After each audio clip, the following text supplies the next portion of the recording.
what do you mean by classification. This call is now being and recorded. we'll come across logistic regression actually. Yeah, since it is called as a regression, but it does the classification job only. Okay, I'll tell you why it does the classification job, because we are deriving this logistic regression from the linear regression based theory. It's linear regression based theory actually. Okay, and then we look into KNN classifier. Okay, from today on, I already have the code actually. We'll run the code. It's the same concept, right? Like we'll take the module and we'll run it. That's it. So to finish it a little bit fast, I'll run the code. Okay, I mean, like we'll take the module only. We'll take from the scikit-learn itself and we'll fit it to our data, and then we predict the outcomes.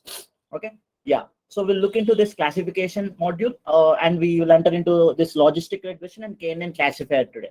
Okay, yeah. Let's start by quickly having a introduction part. So this thing we have already seen it, the machine learning part, and classification and regression. Those are the supervised learning problems, clustering and association, unsupervised learning problems, and we know a few algorithms based on regression actually. I mean, we know the examples of all the categories, but we have seen practical examples of regression.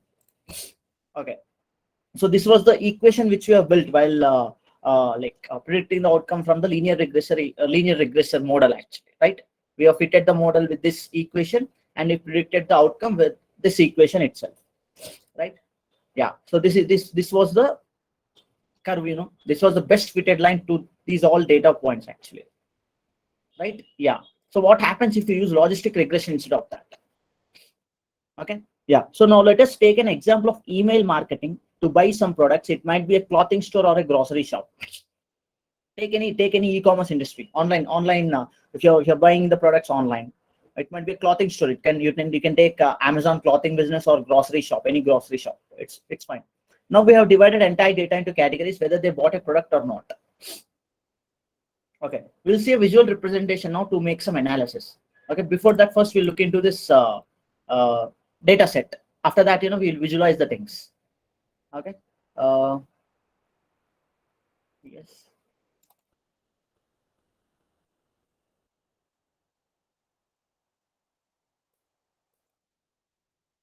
ML, and we have this classification. Yeah, logistic regression. Yeah, let us take this example. Social network ads.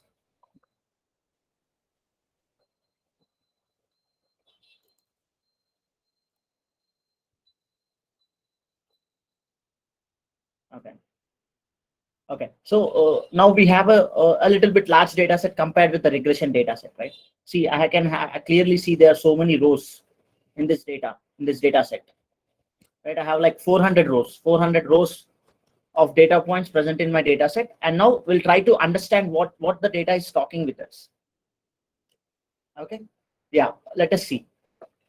See, this is the user ID. If you enter into any e-commerce industry or something, you'll have your own user ID actually, right? A unique user will be generated. Because of the user ID only, people will have access to their historical order history, or what are the products they have bought before, that is order history, kind of, right? So user ID. So every user ID means that is a user who is using this application, the clothing store application or something like that. Now we have the gender, male, female, and we have age, also. We have estimated salary as well, and we have purchased.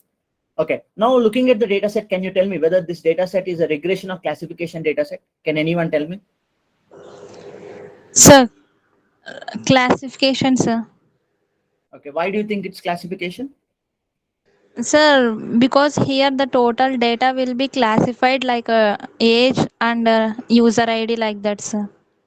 No, depending upon the output, you need to decide the whether it is a okay, these are classification categories or something. That's, I can understand the gender, male, female, and everything. But coming to the output, based upon the output, you need to judge it.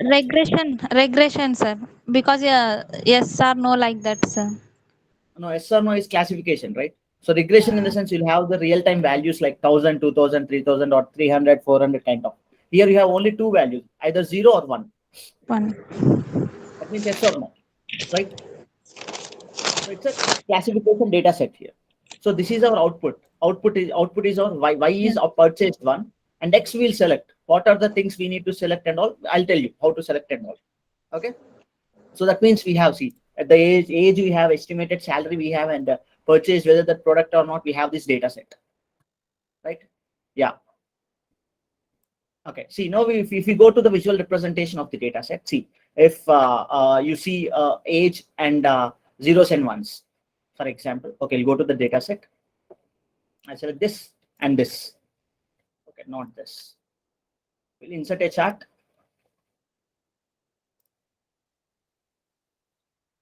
Scatter plot.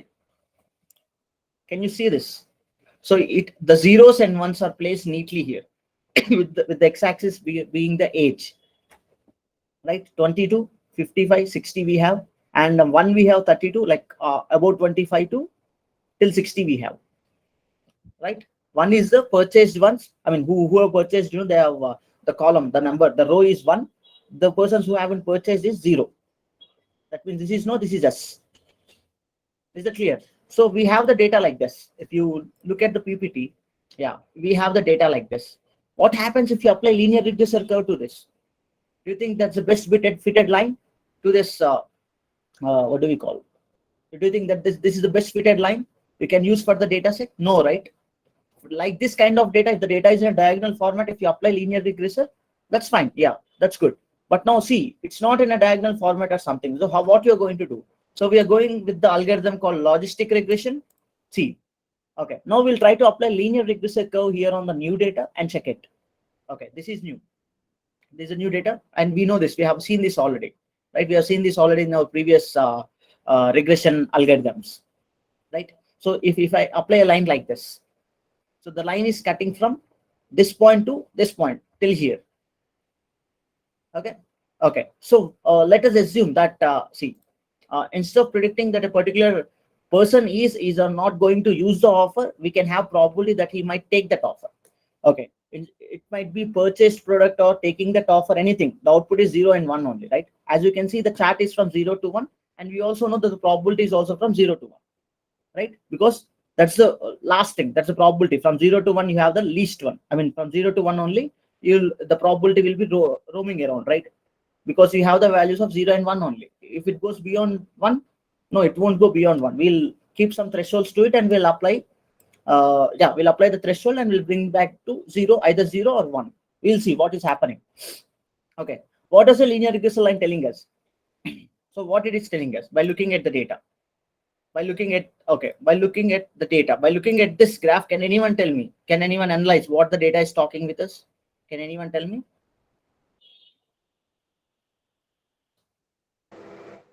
Like by looking at the graph. Sir, Yeah. sir, can you tell once, sir? Yeah, please tell me. Please tell. Yeah, go on.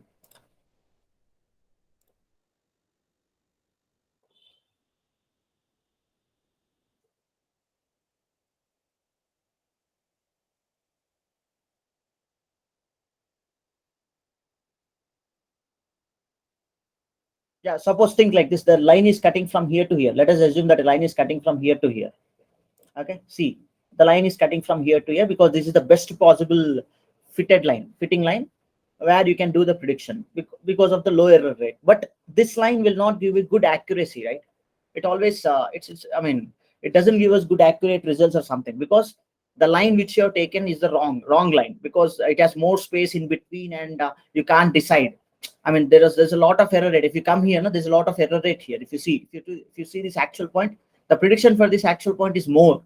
I mean, the error rate is more actually. So this is not the perfect line actually. So at that time now we'll go with logistic regression, right? Okay, let us see. So what does this linear regressor line is telling us? Let us take some thresholds. Like take some thresholds. Now the line touching the axis 0, assume it is at age 25. Okay, the axis 0 and this is the axis 1. And we in the axis 0 or 1, whatever, the age is the factor that we are having now.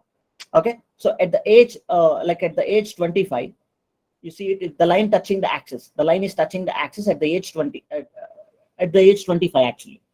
Okay, and the line touching the axis 1, assume it is at 55 age. Assume this, the line which is touching the axis is at 55 age. It is at 55. Okay, the probability is increasing of taking up the offer from age 25 to 55. Isn't that right? If the line is going from here to here, from the age 25 to till 55, the probability is increasing. Like the probability of taking that offer more is in between the age 25 to 55.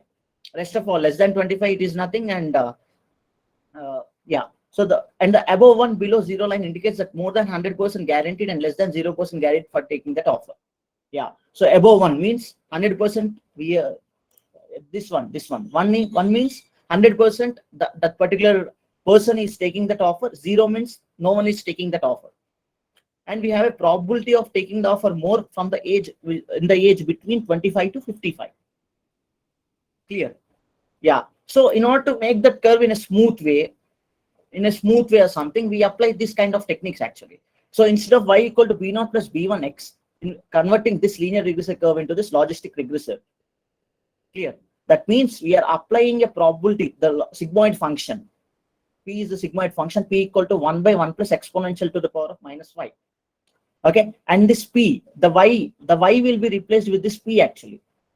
Okay, if you do the reciprocal everything, if you do it now, this would be our formula, ln of p by 1 minus p. That means it's a log, right? Log. It's a log of p by 1 minus p equal to b0 plus b1 into x.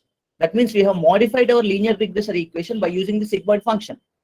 So sigmoid function is a filter kind of, where you are sending all the data points of linear regressive curve into this filter, and you are making sure that the equation finally the machine is going to predict out is with this equation actually. ln of p by 1 minus p equal to b0 plus b1x.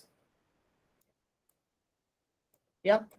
So how after doing this, now it is converting into this curve. So what is the use of this curve? So how we are going to solve with this curve actually? Let us see. See, the probability of increasing, the chances of taking that offer is 0 to 100%, right? From 0 to 1, if you are traveling from here to here, there is a 0 to 100%, there is a chance, right? You know, you can see 20, 30, 40, and 50, the age groups. The age groups here. So the 20, below 20, there's a less probability that no one will take up the offer. Okay, likewise, this is also an assumption actually. We are just taking one assumption and we'll predict the outcomes by using our logistic regressor using Python. Clear? Suppose if you think the point is at this what do we call, at this level, so you can draw a perpendicular line onto the one, right? Because the distance between one and this is very low compared with the distance between this and zero. So we'll directly move this point into the one. That means the probability of taking the offer of this particular actual data point is high. So that's why we'll move this point into one. So that's how the prediction is done. That's how the learning curve is done in logistic regressor. See, that's how this, take a threshold. For that, you know, take a threshold of 0.5 or something. Like you have three values now, 0, 0.5, and 1.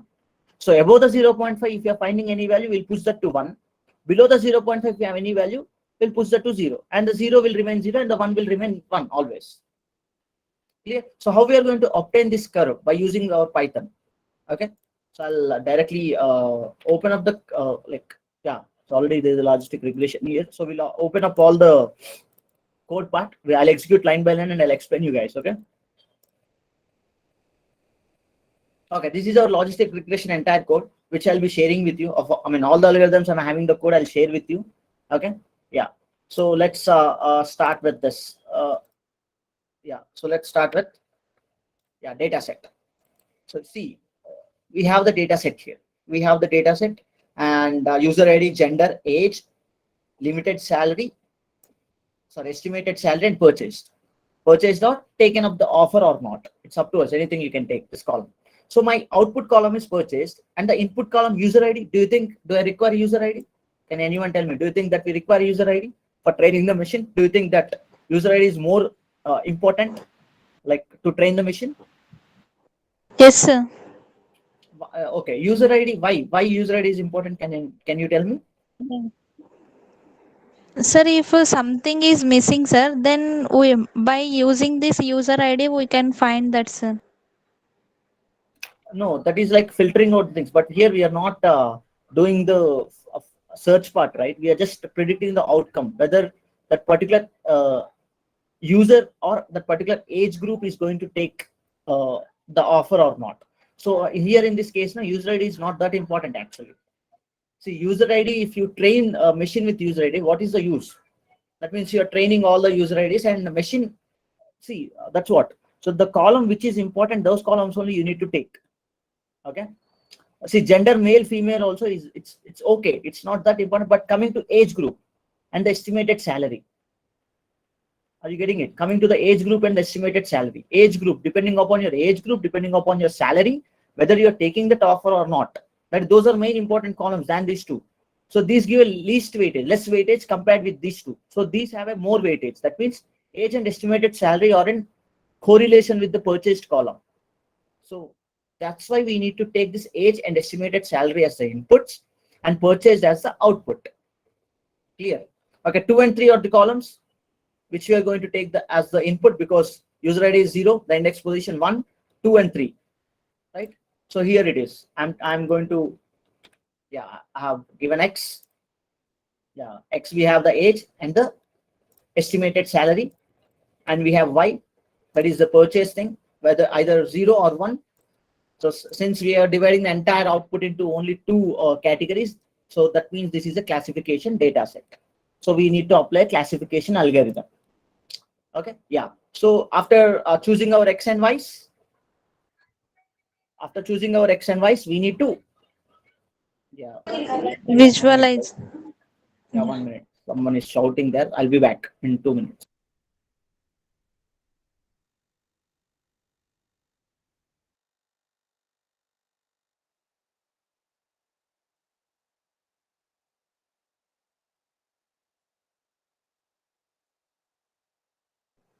Okay, yeah. So now we need to split the training and test set, right? Like we need to train the algorithm and we need to have a clear test set. Like previously we used to have only 10 to 15 data points. That's why we haven't divided into training and test set. But here we have 400 rows, right? If you have 400 rows, we can neatly divide our training set and test set, and then we can use the test set for getting accurate. I mean, whether we are getting the accurate results or not, we'll check the accuracy and we can check the error rate as well, right?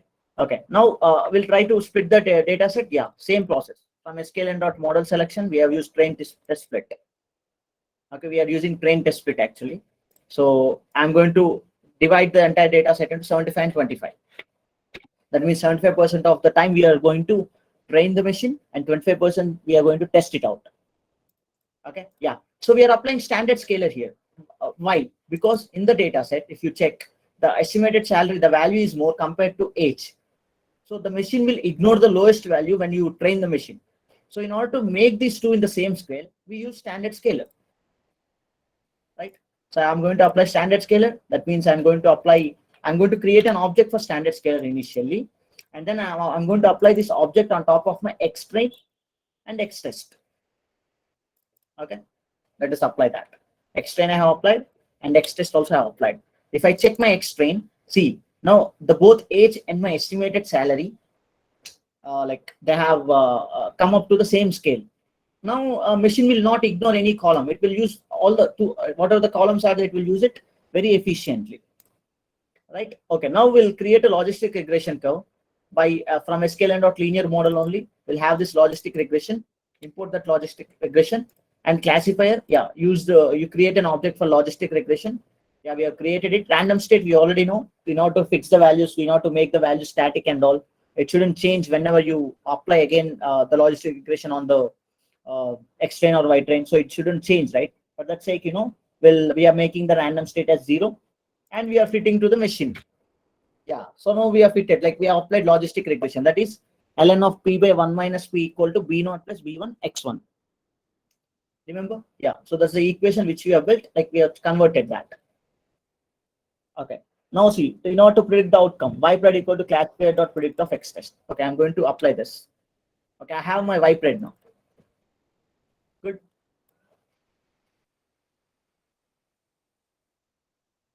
I have my ypred and hold on. Yeah. Yeah, I have my ypred and I have my y test. That means these are my prediction results and this is my actual output.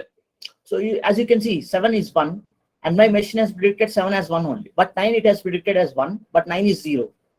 Like, yeah. So likewise, we have so many data points here.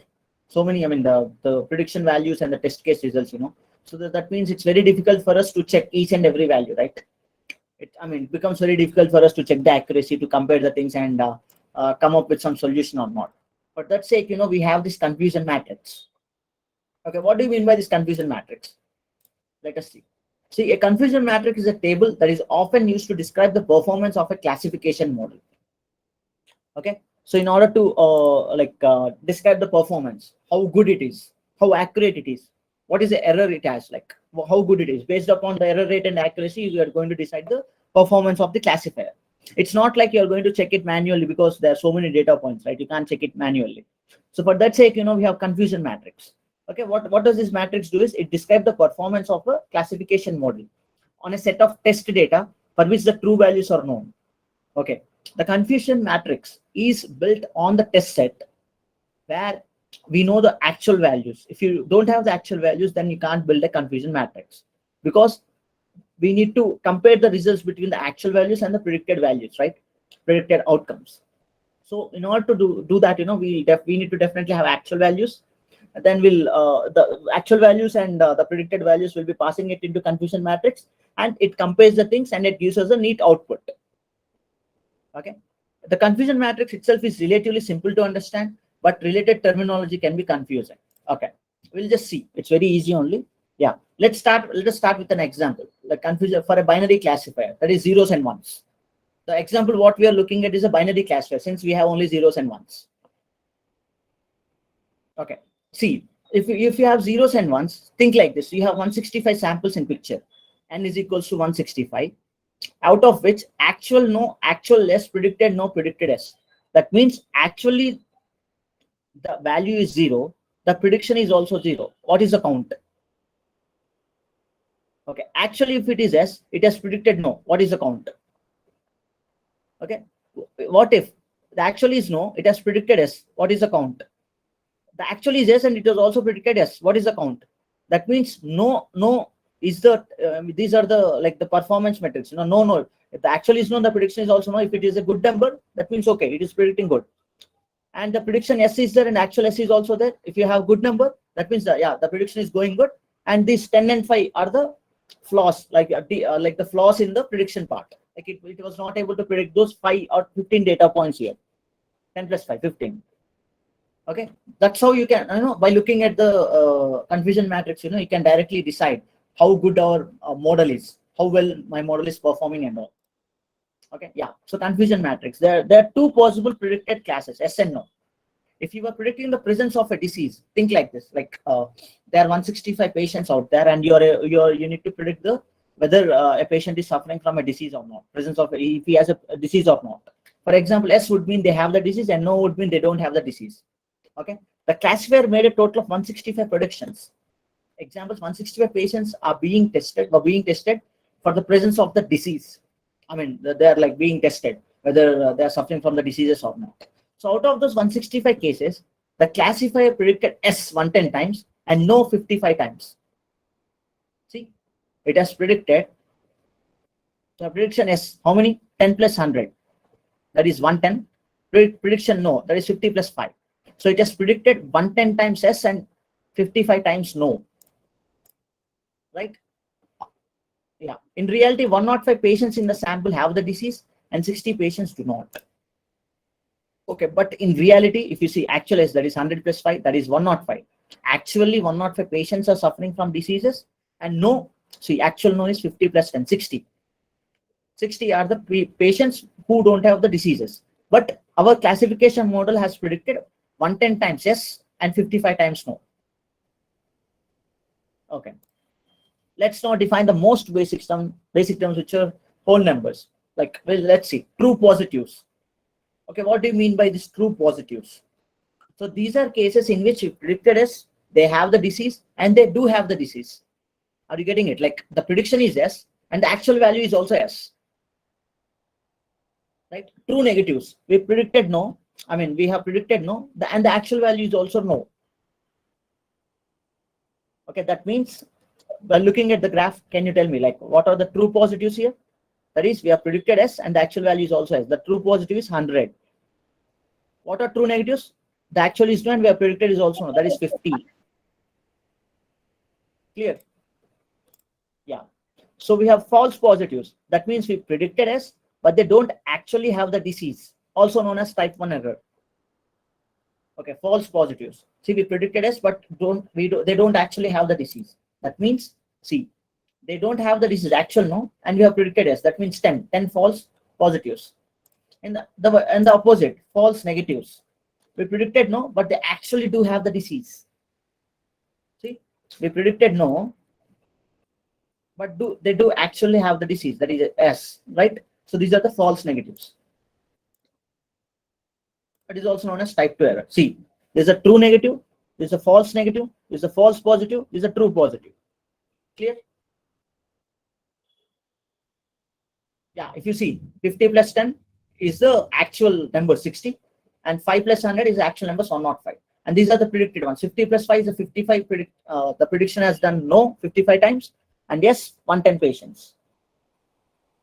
Clear? Yeah. So this is a list of rates that are often computed from a confusion matrix. Like how in order to define the performance of a model, these are the things actually. See, the accuracy. Overall, how often is the classifier correct? This is the formula for the accuracy. That is true positives plus true negatives by total. This is the percentage rate. How good our model is. That is 0.91. That is 91% we are good. Okay. Misclassification rate. How often is it wrong? False positives plus false negatives by total. Total is 165, right? So see, 0.09 equivalent to 1 minus accuracy. So if you do 1 minus this, you'll get the accuracy actually. That is known as error rate. Okay, likewise, we have true positive rate. When it's actually S, how often does it predicted S? For that, TP by actual S. That means true positives by actual S. That is known as sensitivity or recall. Okay, false positive rate. Same thing. Like we have these formulas, but the main important thing which you need to understand is the accuracy and the misclassification rate. Okay, with this, we are going to decide the performance of our model. Okay, let us calculate the performance of our model for this data set. Okay, this is the confusion matrix. From the matrix, Scalar matrix, you directly import confusion matrix, and into the confusion matrix, you just pass the test results like Y test and Y prediction, the prediction on the X test. Okay, if I do this, okay, see CM. If I open this, I got a confusion matrix here. We have a confusion matrix here, right? So how to find the accuracy now? Okay, first I need how many samples, like what is the number of samples and all. We need that, right? Yeah. So we're going to calculate the number of samples here. Okay. See, same thing. If you calculate this side or this side or this side or this side, automatically you'll get the value of the what do we call the entire samples. Okay. Let us take from one side. 65 plus 3, that is 68. 24 plus 8, 32. 68 plus 32. So total 100 samples. See, we have YPRED as 100 samples and YTest as 100 samples. Okay, make a note of it. Like we have 100 samples. Okay, I'll make a note. Like we have 100 samples. Okay, and what is the formula for accuracy? That is true positives plus true negatives. Plus true negative by total. Total, right? So you can check this diagram here. The true positive is this block and true negative is this block. I'll go to my confusion matrix. So 24 plus 65. Okay, 65 plus 24. We have 89. 89 divided by 100. 0.89. So 89% of the time, my model logistic regression will work perfectly. It will predict the outcome 89% of the times. Clear? 89 is a good percentage actually for the accuracy and all. Right? 89 is good actually. So then I'll decide the performance of the system is too good. So I'll go on with this 89% itself. Okay. Yeah. And we use matplotlib. Inside the matplotlib, we have listed color map. Okay. Since we are dealing with classification techniques, we need like a visualization for it. For example, how we are going to visualize the things. Okay. We are going to visualize the things in such a way, like we are going to group the things up. For example, like go through this code, you'll understand it perfectly.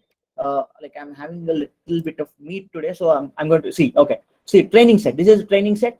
So think like this is the green portion and this is the red portion. Okay. So this is the actual prediction what on the training set it is doing actually. Okay, visualizing the training set results. As you can see, the green points also contain zeros, also the red points. So it was able to predict, but not that. Okay, it's able to predict the outcomes accurately, a little bit more. If we test the results on this, see, check this. So that means 89% of the time it is able to predict the right output. Only the green ones are entering the red zone. That doesn't make, the ones are entering into the red zone. That means they're entering into this group. For that sake, it is showing us that. But yeah, the prediction part and all is everything is good. Okay, I'll explain you more on the visualizations tomorrow, because yeah, today I have some work actually. So we are going to end the class today. Yeah, right here. Thank you, sir.